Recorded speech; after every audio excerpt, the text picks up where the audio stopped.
Cette année, on a dégusté avec beaucoup d'attention les chocolats noirs sans adjuvant, c'est-à-dire sans vanille, sans lécithine, juste avec cacao, sucre et éventuellement beurre de cacao ajouté. Et dans l'ensemble, on a trouvé que les textures étaient bonnes, souvent un peu trop broyées, c'est-à-dire un peu pâteuses, collantes, mais pas granuleuses. Le tempérage tout à fait correct. Cependant, il y avait trois défauts les plus communs.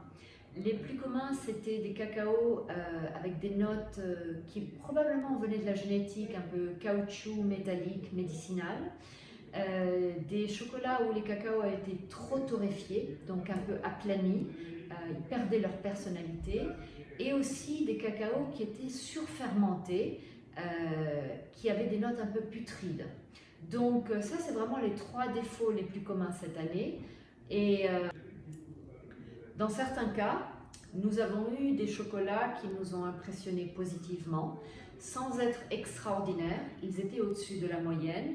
Ils avaient un cacao qui exprimait sa personnalité et qui avait été bien fermenté, séché.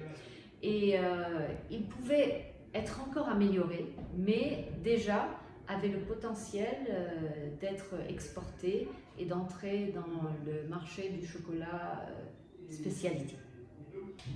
Je voudrais revenir sur les notes de cacao surfermenté.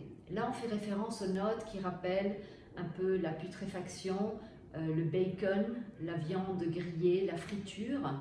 Et cette surfermentation est un défaut qu'on voit de plus en plus dans les pays producteurs parce qu'il y a ce mythe de il faut fermenter plus.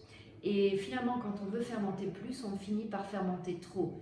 Alors, une fermentation autour de 75-70% peut être tout à fait correcte pour révéler les notes fruitées, florales, fleuries, épicées, fruits séchés. Mais on n'a pas besoin de trop fermenter parce qu'on rentre très rapidement dans les notes un peu lourdes qu'on voudrait éviter dans les chocolats de qualité.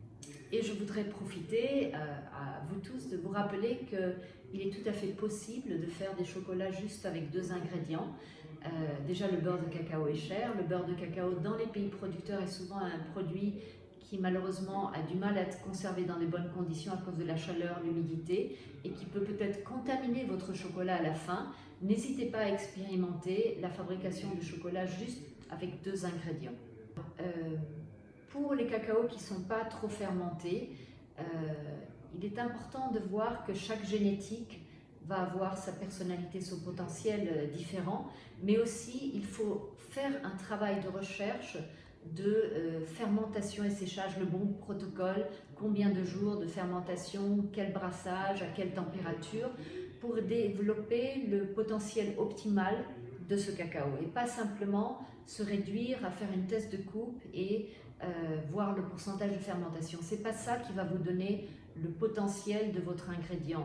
Donc collaborez avec les producteurs de cacao pour goûter le cacao sec. Donc vous prenez un échantillonnage de fèves, vous les pelez, vous les broyez ensemble, vous goûtez l'ensemble sans sucre, avec un petit peu de sucre, pour voir si ce cacao a de la personnalité avant de l'interpréter en chocolat, parce qu'ensemble, en travaillant ensemble avec les producteurs de cacao, main dans la main, vous allez pouvoir développer un beau produit, mais pour faire un bon chocolat, vous avez besoin d'un bon cacao. Et le producteur de cacao lui-même a besoin d'apprendre avec vous, de chercher avec vous quel est le protocole de fermentation et séchage optimum pour son cacao dans ses boîtes, dans ses lits de séchage, dans le climat de votre région.